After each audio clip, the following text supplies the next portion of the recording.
Iran and the West have agreed to keep disagreeing for a while longer. Nuclear talks that were supposed to conclude today have been extended by another 7 months, despite a huge push to strike some kind of a deal before the deadline. Senior foreign affairs correspondent Amy Kellogg tells us what went wrong. There were 6 days of heavy-duty diplomacy that brought in players from China to Russia. Secretary of State John Kerry made calls to Israel and lured the Saudi foreign minister to Vienna airport, where they consulted on the prince's plane. The stakes are high for everyone.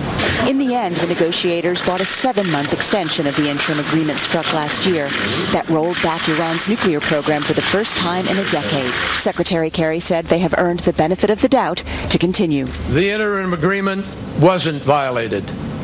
Iran has held up its end of the bargain, and the sanctions regime has remained intact. Iran's President Hassan Rouhani put a positive spin for his people. So our nation during this period that has passed has been successful and victorious. Rouhani may have been prepping his nation for concessions to come. The U.S. wants the number of Iran's centrifuges reduced to the point where it would take Iran a year to make enough fissile material for a bomb if it chose to make a mad dash.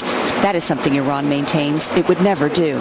But non-proliferation expert Mark Fitzpatrick believes the reason Iran hasn't made those cutbacks yet is that it wants to retain the ability to make a bomb someday if it feels it needs one. He said the extension of talks is justified. Iran's program remains capped. They can't get to a nuclear weapon as long as they're not producing enriched uranium above 5% and not adding more centrifuges. So this is like a ceasefire, and a ceasefire is to America's benefit. John Kerry wouldn't go into the details of what concrete progress had been made in these days that led to an extension of the talks. He said to preserve some space for decisions made going forward. The plan is to have a general framework in place by March and then a final deal by July. Brett. Amy Kellogg in London. Amy, thank you. More on this with the panel.